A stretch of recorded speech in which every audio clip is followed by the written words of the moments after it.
Dans la Bible, il y a un petit rouleau. Ce petit rouleau est un ange puissant descendant du ciel, qui a obtenu un petit rouleau. Ce petit rouleau est ouvert. Non scelle. Alors ce petit rouleau, de quoi parlait-il? Quel en est le contenu? Lisons cela. Il y a un ange puissant.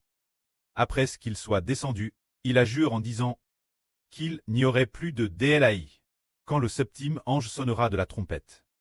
Le mystère de Dieu s'accomplira. Tout comme Dieu, ses serviteurs, les prophètes, l'avaient annoncé. Ce mystère de Dieu, c'est le royaume des cieux.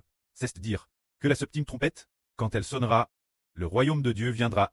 Par exemple, nous disons, le royaume des cieux est proche, repentez-vous. Au début, Jean le Baptiste disait, le royaume des cieux est proche, repentez-vous. Le Seigneur Jésus-Christ s'est fait homme. Et disait aussi en prêchant l'évangile, le royaume des cieux est proche, repentez-vous et croyez l'évangile. Alors le royaume des cieux est proche. Ce royaume dont on parle, quand viendra-t-il? Demandons-la sur Zaouwan. Sur Zaouwan, le Seigneur Jésus a dit, ah ah, le Seigneur Jésus a dit, le royaume des cieux est proche, repentez-vous. Alors quand viendra le royaume des cieux? C'est notre époque. Qu'il est venu, c'est notre époque. Non, l'époque du Seigneur. C'est cette époque. Bonne réponse. Alors quand le royaume des cieux viendra-t-il? Demandons-la sur Ruth. Elle sourit aussi. Est-ce que là sur le sait? C'est-elle quand il viendra? Le royaume des cieux. Nous disons. La réponse est presque correcte. Mais la Bible dit que c'est la septième trompette. Quand elle sonnera. Ah ah. Les sûrs.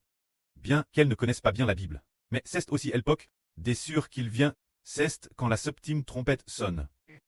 Que le royaume des cieux vient, ce qui signifie que la septième trompette, quand elle sonne, le pré reprend le royaume des mains de Satan.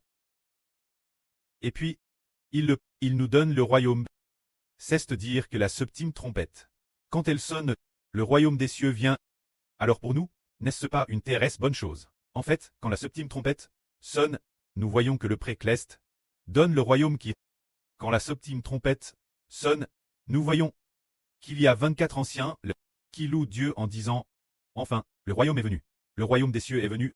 Dieu règne, il a reçu le royaume. Le Christ, Seigneur, Fils du Précleste, a aussi commencé à régner. Au moment Madame O, les anciens louaient le Précleste et le Seigneur. Ce moment-tel, une vision est apparue. On a vu une femme, enveloppe du soleil, la lune sous ses pieds, et sur sa tête une couronne de 12 toiles. Alors cette femme donne naissance à un enfant. Cette femme, c'est le royaume des cieux. Ainsi, le royaume des cieux est venu, ce qui correspond au son de la septième trompette. Quand le royaume des cieux vient, qui donnait-il le royaume? Dieu et le Seigneur vont donner le royaume. Israël.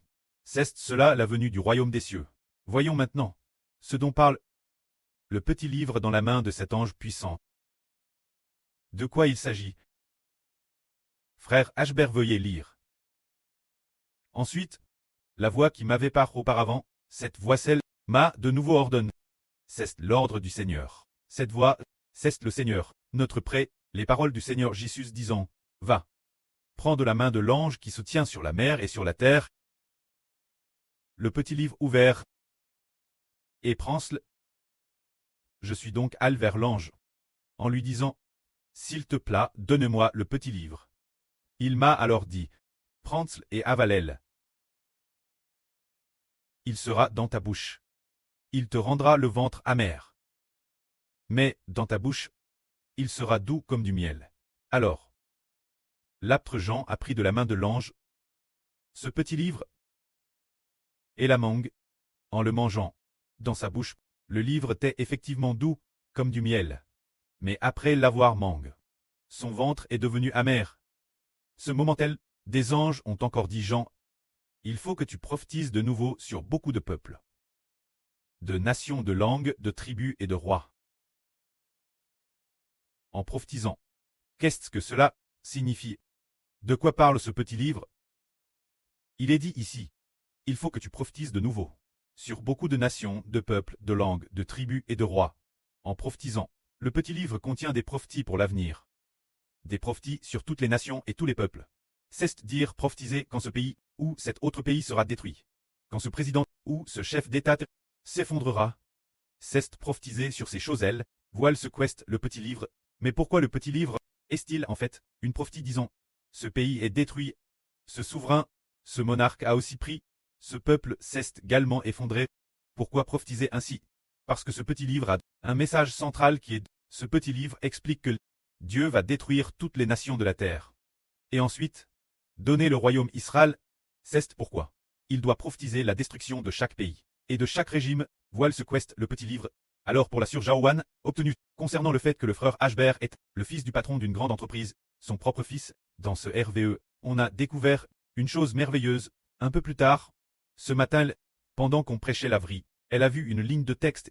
Apple proclamait le rouleau travers l'expérience. Li est le lit de l'expérience. Rouen est le Rouen du rouleau. Chuan est le Chuan de prêcher. Yang fait référence la proclamation du rouleau VCU, ce qui signifie qu'il faut faire l'expérience de la proclamation du petit rouleau. Le petit rouleau tend celui dans la main de l'ange. Cela signifie aussi que nous devons expérimenter ce que le précleste nous a donné. La prophétie donne au frère Ashber. Se dire aux deux prophètes. Quant au frère Ashber, il est l'une de ses prophètes. La prophétie donne aux deux prophètes. L'intérieur prophétise la chute de ce pays. La chute de ce pays, la chute de cet autre pays, la chute de ce dirigeant. Tout comme le frère Ashber maintenant. Ces derniers jours a continuellement prophétisé plusieurs reprises que Xi Jinping allait bien s'effondrer, et a aussi dit que le riche Hu Jintao, le président Hu Jintao, a dit que Hu Jintao allait renverser le régime de Xi Jinping. Il a aussi mentionné que le PCC allait s'effondrer sous le règne du dirigeant de la 6e génération. Et de plus, sous ce dirigeant de la 6e génération, il sera détruit. Et maintenant, la 6e nation arrive bientôt. Xi Jinping va bientôt quitter le pouvoir.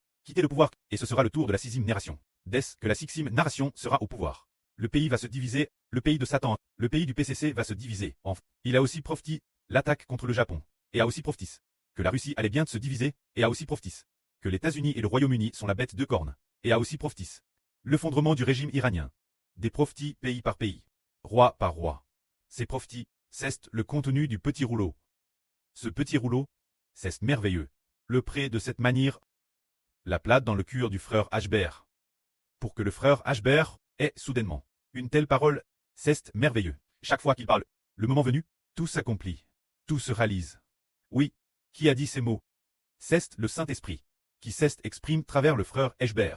Ce que le petit rouleau explique, c'est que Dieu, afin de donner le royaume Israël, doit détruire sur la terre cette dynastie, le royaume de cette autre dynastie, détruire ce pays-ci, le royaume de ce pays-là, détruire la Russie, détruire le PCC, détruire tous les pays, les détruire tous. En seulement une dizaine d'années, ils seront tous détruits, afin que les frères et sœurs coûtent sans cesse toutes sortes de prophéties puis se rendent compte qu'elles se sont toutes accomplies, et comprennent alors quel point le royaume de Dieu est grand. Le frère Zibo n'a pris ni couteau ni lance, et pourtant il a détruit tant de royaumes. Le frère Zibo appartient à l'Israël spirituel. Il n'a pris ni couteau ni lance. Alors, quelle en est la raison? Pourquoi tel royaume et tel autre ont-ils tous disparu? C'est parce que le précleste et le Seigneur Jésus-Christ l'ont accompli dans les cieux. Le frère Zibo n'a qu'annoncé les grandes choses. Le précleste et le Seigneur accompliront de grandes choses, et réaliseront encore de grandes choses. En deux, ainsi, nous comprenons alors que le petit livre prophétise la chute de chaque nation, et que la fin, le royaume de Dieu sera établi. Ensuite, regardons ce qu'il en est des deux témoins, comme il est dit au chapitre 11. Ce moment tel, il y eut un roseau en forme de béton, servant mesurer, un béton de mesure, donne l'aptre Jean. Frère Zibo lit un, puis on me donna un roseau, semblable à un béton de mesure, qui me fut donné, et une voix me dit, élève-toi et va mesurer le temple et l'autel, et compte aussi ceux qui y adorent. Va mesurer le temple de Dieu et l'autel, et compte aussi ceux qui y adorent. Mais ne mesure pas le parvis extérieur du temple, car il a été donné aux nations païennes. Elles fouleront la ville sainte pendant 42 mois.